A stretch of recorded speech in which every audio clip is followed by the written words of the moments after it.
It was an awful Sunday for the Falcons in London. Thanks to Desmond Ridder, is a quarterback change imminent? You are Locked On Falcons, your daily Atlanta Falcons podcast. Part of the Locked On Podcast Network, your team every day.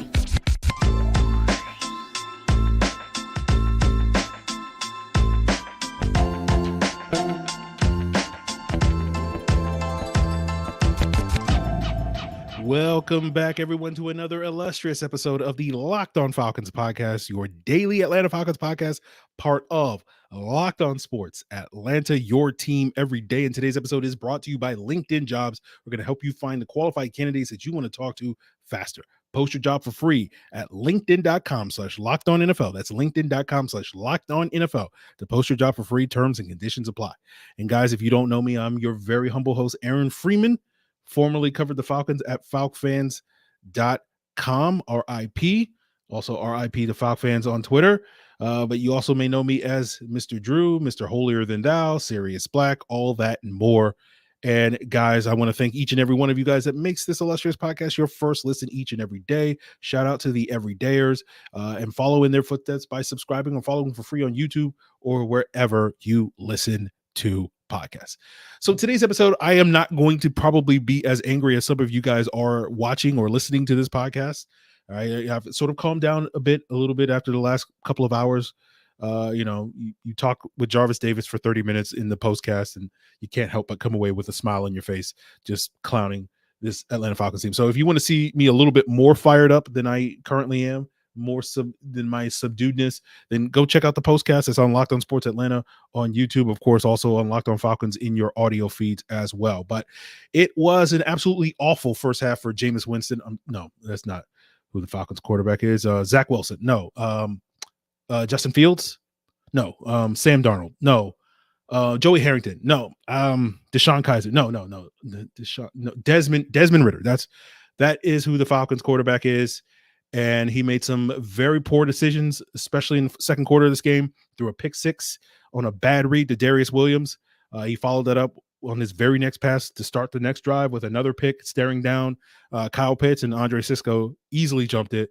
And then the next series, almost threw another third interception, underthrowing a deep ball to Mac Hollins, and Williams dropped that. And then at the end of the game, he had his third official turnover of the game with a sack strip by Josh Allen on Josh Allen's third sack of the day. Now, Ridder certainly was not the only problem with the Falcons on this Sunday, but he was absolutely the biggest problem.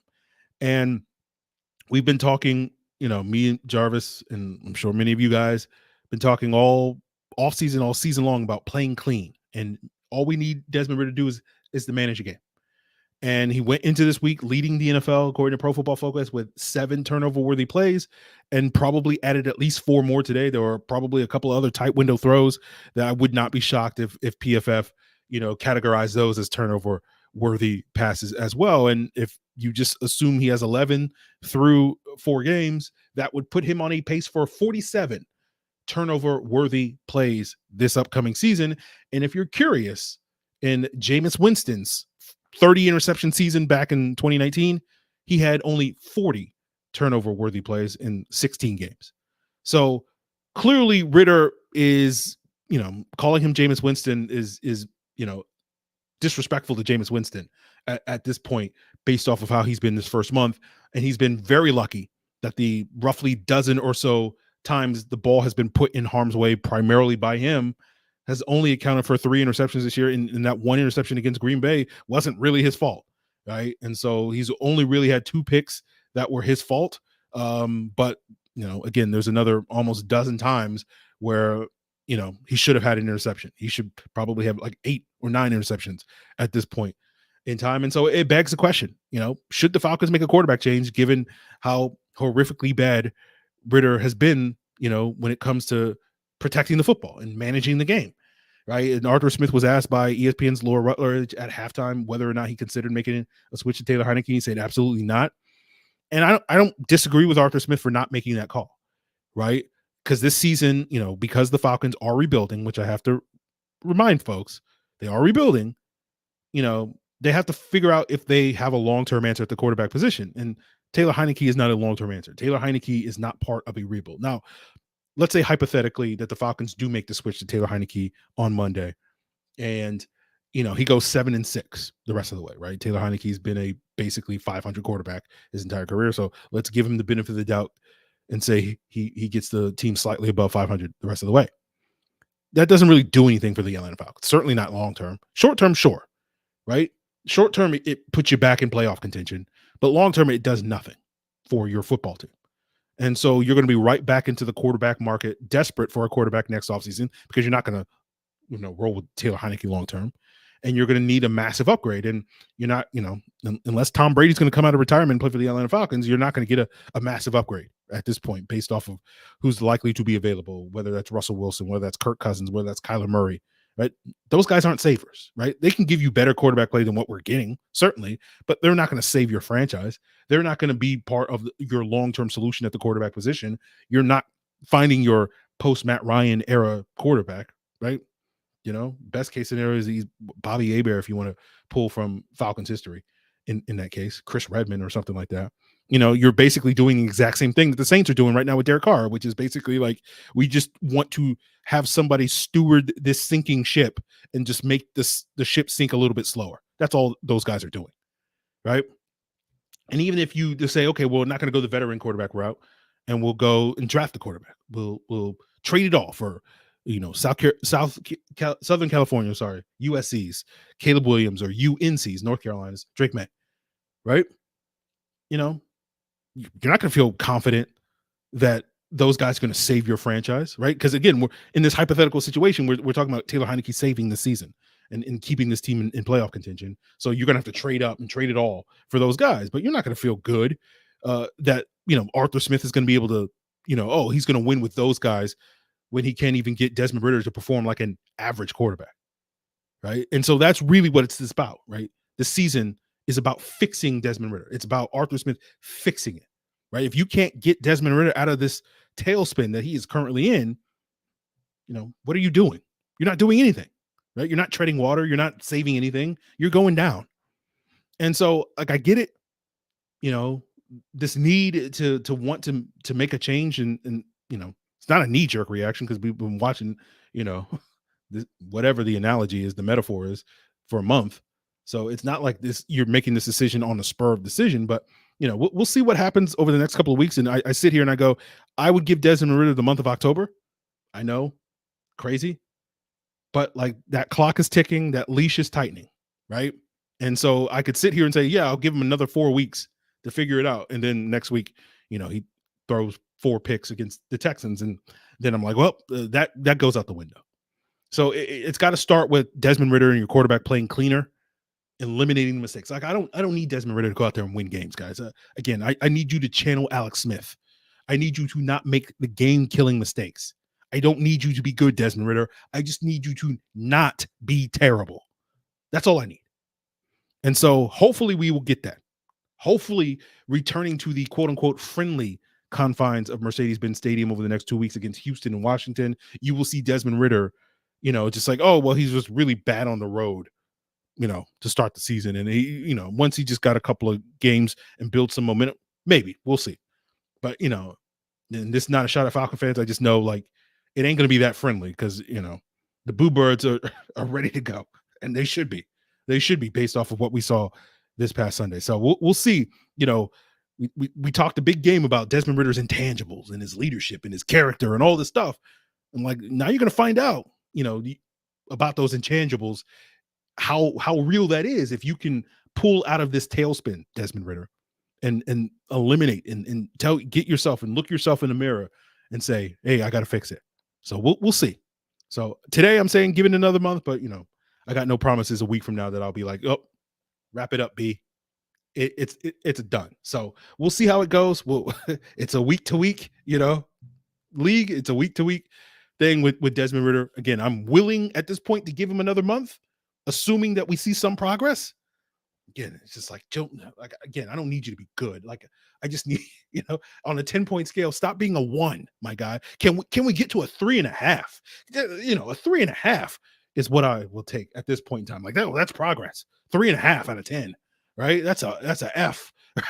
F plus. I'll take an F plus at this point in time. A D minus. Like, man. But so we'll leave that aside. We'll talk about, speaking of not terrible things, let's talk about the Falcons defense and their solid performance on this Sunday. We'll get into that as we continue today's Locked On Falcons. So we know, the Falcon season's all about figuring out what they got a quarterback and hiring the right people. Did they hire the right quarterback? Did they hire the right coach? Who knows at this point in time? But, for you as a small business owner or hiring manager, your small business's success is all about finding the right people to help you achieve your goals in 2023. And it's seemingly going to go swimmingly for you. Your whole building can burn down and it will be better for you. But hey, guys, it's easier for you to find the right people because all you got to do is go to LinkedIn Jobs, right? And you can find all the qualified candidates by matching with the people that have the skills, the values, experiences that are going to help you achieve your goals. LinkedIn Jobs gives you the tools that you need, like screening questions, so that you can screen and rate applicants and base them off the job qualifications that you look for, all on one platform. It's why small businesses rate LinkedIn Jobs #1 in delivering quality hires versus leading competitors. LinkedIn Jobs is going to help you find the qualified candidates that you want to talk to faster. Post your job for free at linkedin.com/lockedonnfl. That's linkedin.com/lockedonnfl to post your job for free. Terms and conditions apply. So the defense played well today, right? They give us some explosive plays that, contributed to the Jaguars scoring points. But for the most part, it was a extremely winnable game for the Falcons, at least from the defense's perspective, right? And, we sit here 4 games in and we've seen solid performance after solid performance from this defense, right?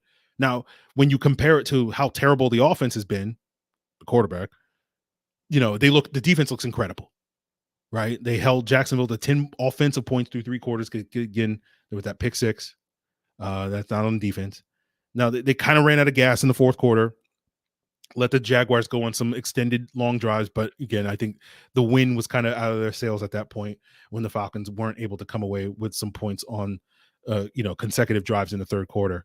Jacksonville was able to convert a couple of third downs. But I think prior to like the last 2 or 3 series going into the fourth quarter, Jacksonville was only 2 of 9 on third downs in this game. So they were getting stops there. They sacked Trevor Lawrence 2 times. They hit him 7 times. Right, they mostly shut down the run game. Lawrence did have a couple of good runs in this game to sort of pad their total. Jacksonville finished with 105 rushing yards, 42 of those coming from Trevor Lawrence. But Trevor Etienne, which there's 2 Etiennes. One plays for Clemson, one plays for Florida. I don't remember which one. Travis, right? Trevor, I don't know. Who cares? He only averaged about 2.8 yards per carry. We're there, guys. One of those Etienne boys, right? Now, again, there were some bad plays from the defense in this game. Again, they gave him some big plays, a couple of bad plays from AJ Terrell. He blew coverage on that opening Jaguars touchdown to Calvin Ridley, a 30-yarder, blew that coverage. Then at the end of the game, when Jacksonville was kind of running out the clock, they kind of threw up a prayer on a third down, to Calvin Ridley, who got a step on Terrell on that play. And Trevor Lawrence kind of underthrew it, so Terrell was kind of forced to run into the receiver. But outside of those 2 plays, AJ Terrell was asked in between those 2 points to basically shadow Calvin Ridley in this game, and Ridley only had 2 catches in this game, right? That 30-yard touchdown and then 1 8-yard completion, and was mostly a non-factor in this game outside of that 1 busted coverage, and that's owed to AJ Terrell. So even though AJ Terrell had a couple of bad plays, I'm betting when I go back and watch the film later this week, I'm going to look, and AJ Terrell was locking down his side of the field, and he was shadowing Calvin Ridley. And so that's something that we haven't really seen from AJ Terrell this year. We haven't seen a lot of that from AJ Terrell in the past, right? We've gotten glimpses of it. Sometimes it's gone well. Sometimes it hasn't gone particularly great, but he's always generally done better against the quicker, speedier receivers, the Stephon Diggses, those types of guys versus the, bigger guys. So that's something that the Falcons can put in their, back pocket moving forward and say, okay, if we want to shadow AJ Terrell, we can do that again. All right. Now, again, Trevor Lawrence was able to use his legs a little bit. That's hard to stop. All mobile quarterbacks are particularly hard. And given how the Falcons want to play defensively, 2 deep safeties, a lot of man coverage, it means less eyes on the quarterback. And so if he can break contain, as Lawrence did a couple of times, it can hurt you. And right, there was that 122-yarder that he had in the first quarter that kind of set up their first score. Nate Landman was spying him, and that got kind of lost in traffic, and that gave Lawrence a lot of room. But other than that, watching the game live, and we'll see what the film says, I thought Landman was pretty solid. He gave up, a couple of receptions to the tight end. Evan Ingram gave them kind of some fits in the second half. But overall, outside of that, it was an overall really solid day for the Falcons defense, right? They had some key stops after Ridder's second pick. Jacksonville got stymied in the red zone, came away with no points. And, this game could have easily been, if the defense hadn't showed up, this game could have easily been like a 30 burger for the Jaguars, 40 burger potentially. But the defense absolutely did their job. So I'm not going to sit here and go overboard and tell you, oh, this is a great defense. This is one of the better defenses in the NFL, right? But they've consistently put this team in a position that if they just had average performance from their offense, just average, if this was a league average, if they're the 19th best offense in the NFL, Falcons probably be 4-0 right now, right? And that's going to be, potentially the theme on this podcast moving forward. The D is going to keep you competitive every week. And that's all we were asking for, right? We haven't gotten that in Atlanta for like 5 years. Once they get a real pass rush, like now we're going to be cooking, right? And purely hypothetical, because clearly at this point it's certainly an imaginary idea. But let's say the Falcons figure it out and somehow make the playoffs this year, right? I'm not going to be like sitting here telling, oh, this is one of the better defenses in the league, right? Unlike teams like Dallas and Philly and San Francisco, like quote unquote real contenders, right? That have real pass rushes because they got some dudes up front. The Falcons don't really have that, right? That's what the Falcons kind of need at this point. And I think Grady Jarrett has done a solid job, but he hasn't been that dude that we were hoping and wanting to see from him now that he has some help. Now, until he is, that dude that can take over games in the ways that Nick Bosa and Micah Parsons and, Jalen Carter can, this defense is going to be solid, but, that's going to keep them from being a real legit defense, if that's what you want to call it. So again, I know it sounds like I'm nitpicking, which I am, but I'm not going to sit here and blow smoke up your butt and tell you, oh, this is a great defense. It's a good, solid defense, right? Again, average play from the offense, you're going to win games, right? And that's been the problem. So that's part of the reason why I'm not panicking about the offense. Because again, it's just like, man, the bar is so low. Just can you be the 19th best offense in the NFL? If you can do that, man, boom, like we're going to start winning games. So, talking about dudes, Bijan was a dude, Jonnu was a dude, but that's going to lead us to a question of why isn't this offense as explosive as it needs to be? And that's going to get us into a conversation about Arthur Smith. And we'll get into that as we wrap up today's Locked On Falcons.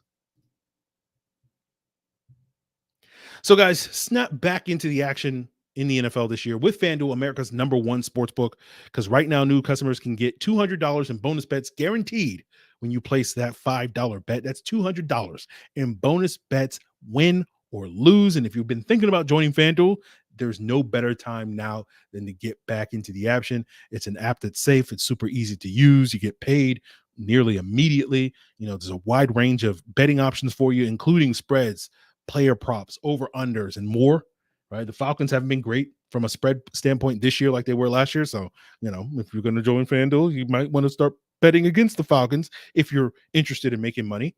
So, if you're interested in making a little bit of money, as you watch this team squander their opportunities each and every Sunday, hey, just go visit FanDuel.com/lockedon and you can make a little bit of cash on the side as you watch your favorite football team crash and burn this season. FanDuel is an official partner of the NFL. So as you guys know on this podcast, I've been defensive of Arthur Smith through 4 games. I'll probably continue to be defensive of Arthur Smith through 4 games, right? Because when we talk about, he is certainly not the biggest problem for the football team right now, right? Your quarterback, turning the ball over 3 times is the biggest problem. But you did see some of the issues that I've had, other people have had on Sunday, right? This offense struggles to play from behind because they have a struggle to dial up explosive plays. Now, they had 3 explosive plays in this game, a 38-yard run from Bijan Robinson that set up their lone touchdown on the opening drive of the third quarter. Bijan being Bijan. Bijan had another explosive run, a 21-yard run that, on their, I think the subsequent drive got them backed out of backed up territory to get them closer to midfield. and give this offense a chance to score again. And then in the fourth quarter, you had Jonnu Smith get a 33-yard catch and run where he broke a couple of tackles that set up another potentially would-be touchdown if only Desmond Ridder had, hit Drake London on a sprint out. Love the play call, Arthur Smith sprint out, 19 times the charm. We'll get it right eventually. But there was a force out, London only got 1 foot in. Sorry. Anyway, so like, again, that speaks to the lack of intention that you've heard me talk about a million times on this podcast over the last 2+ years when it comes to Arthur Smith and designing explosive plays, right? Like all those explosive runs, all those explosive passes was Jonnu Smith or Bijan Robinson being a dude, right? Taking a simple carry and turning what would be, with Tyler Algier at this point, a 5-yard run and Bijan turning into a 20 or 30-yard run, right? Taking a simple throw underneath to the tight end that's, 10 to 15 yards, like it used to be with AJ Brown taking a simple dig route, and AJ Brown turns a 12-yard dig into a 40-yard gain. And that's what Jonnu did on his big play in this game. And so, again, Ridder's the bigger problem here, but like that inability to be able to design up explosive plays is a problem. Now they took some shots in this game, right? But Ridder didn't hit him. Right. And so again, that's why I sit here and I say, like, as far as Arthur Smith is concerned, like he is not the biggest issue that we're dealing with right now here in Atlanta. But, when you're designing explosives to Mac Hollins, good luck. Meanwhile, Scotty Miller, who's out here running 40s in the 4.2s, is twiddling his thumbs on the sideline. And I'm just like, you're going to, all of our shot plays are to Kyle Pitts, who is basically a hybrid tight end wide receiver, and to Mac Hollins, who is basically a hybrid tight end wide receiver. It's like, can we get some speed on the field? Right. And you heard Dan Orlovsky, Louis Riddick on the broadcast all day talk about how the Falcons, teams are just going to stack the box against the run, and the Falcons can't threaten teams when they do that. So that's something that the Falcons got to figure out. Right. And a lot of that's on the quarterback, but a good chunk of that, over 60% of it is on the quarterback. But, somewhere between, 30 and 40% of that's on the play caller. And so that's what I mean. Arthur Smith has to fix it, right? He's got to figure it out. That's really the story of the next 13 games, right? I don't know what the Falcons are going to do. We had hopes and dreams of playoffs, and, we're so far away from that at this point. Again, defense is playing like a playoff caliber unit, but we got to see if they can fix it over these next 13 games. Can Arthur Smith and Desmond Ridder fix it, right? If and when we start getting more cleaner performances from Desmond Ridder, then you'll start probably seeing me point more fingers and be louder about Arthur Smith. Again, until that point, to me, it's more nitpicking at this point. But, as I sit here and make fun of Desmond Ridder by calling him the names of other bad quarterbacks, I could probably sit here and do the same with Arthur Smith and call him Matt Nagy, call him Pat Shurmur, call him Adam Gase, Mike McCoy, Ken Wisenhutton, Mike Mularkey, whoever, right? I didn't think we'd be here, guys, 4 weeks into the season. I've been talking all month long about low expectations all September. I had probably lower expectations than most of you guys. Well, not everybody. I know some of you guys were like, Ridder stinks from the jump, but I was just like, I had low expectations, and the Falcons can't even meet those low expectations. Again, just be the 19th best quarterback in the league, man. That's all I'm asking. There's still time for him to do that, but we aren't anywhere close to that at this point in time. So, we're 1/4 of the way through the season. I know 4 doesn't go evenly into 17 games as it used to with 16-game season, but we're 4 games in. We're 1/4 of the way season, and so now it's time. Your 15-game script, right? The way that you schemed it up. We talked about this last week. The way that you schemed it up going into the week didn't go as according to plan. Right through that first quarter of a game. If you're looking at the season like it's a game, 1 quarter down, 15 plays, you scripted up, stunk.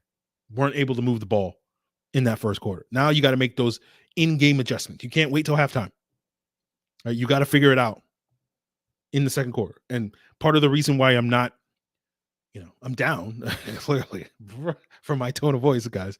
I'm not thrilled with this, but like I'm not panicking at this point because I'm like, I'll panic if the offense doesn't look better again, using the in-game analogy, if we get to the 4-minute offense, we get to the 2-minute offense, right? Later in the second quarter, later this month, if you're not following my metaphor, my analogy, right? If we still haven't been able to do anything, I don't need you to go out there and go on these 75 play touchdown drives. Again, are you following me on the metaphor, right? To start the second quarter, right? I don't need you to fix it all, right? But you got to make progress, all right? I don't need a 75 play or 75 yard, 15 play touchdown drive to start the second quarter. But can we get a couple of first downs and just get to midfield and punt? That's all I'm looking for over these next couple of games against Houston and Washington from the offense. Just can we get to midfield and punt? Let's just play the field position game. Let's get to competency in these next couple of drives to start the second quarter. That's all I'm looking for, right? Then when we get to the end of the half, right, when we get to week 7, week 8, now I'm going to need you to start, week 9, whenever. Now I need you to go get points on the board, but just get to competency. We got to start baby steps. That's all I'm looking for at this point, guys. So that's why I'm not necessarily being like, we got to bench Ridder and we got to do, just get me. Can we convert a 3rd and 7? That's 3rd and 4. Like that's where we're at that point where we can't even convert a 3rd and 4. You following me on the metaphor? Can you visualize? Can you picture what I'm talking about? So we'll see. Hopefully we'll have a guest tomorrow to give their thoughts. Maybe they'll be higher, lower, whatever on the team. Haven't confirmed that yet. Then later in the week, we'll watch a stinking film and we'll see if there's anything good coming from that. Just talk about the defense. Good God. All right. That's it, guys. Appreciate you. Watch some good football teams this Sunday. And just forget about the stinking Atlanta Falcons. I'm telling Jarvis, like, all I ask from this, I don't care if you win or lose. I don't really care. I didn't care. It didn't bother me that the Falcons lost to the Jaguars. Didn't bother me that this was the, once again, the get right game for the Jaguars. I've been a Falcon fan for 30 plus years, guys. Like, I can handle. I'm a grown man. I can handle my favorite football team losing. But all I ask is stop embarrassing me, guys. That's all I'm asking for. And man, we're so far away from those first 2 games. Where it's like, hey, man, they're finishing, and this is a new identity for the Falcons, and this team that actually finishes games. Like, okay, now we're back to being embarrassing. Okay, like this is the closest thing we're gonna get to a primetime game, guys, where everybody's watching us. If anybody, foolishly decided to wake up early Sunday morning here stateside and watch this stupid football team. So that's what it's like. Don't embarrass me. This one, I was happy. Like, oh, we're not going to get any primetime games because they won't embarrass me. Don't embarrass me. That's all I ask. They didn't do that. So, all right, that's it. Appreciate you. If you have any feedback, by all means, leave a comment. Hit me up in the Locked On Falcons Discord, link in the description below. Join the subtext if you want to hear me vent the Falcons on game day. You can get those one-on-one conversations. If you want to vent towards me, hey, the subtext is a great way to go. 14-day free trial, then it's $4.99 a month after that point. Great for you. Join the link in the description below. So, send me an email, lockedonfalcons@mail.com. I'm glad I don't have to be on Twitter. I'm glad I don't gotta be. Oh man, thank you. Appreciate you, Elon. Appreciate you. I don't have to be on Twitter for this nonsense. So, all right, that's it. Check us out tomorrow. Continue to make us your first listen. For your second listen, please check out Locked On NFL.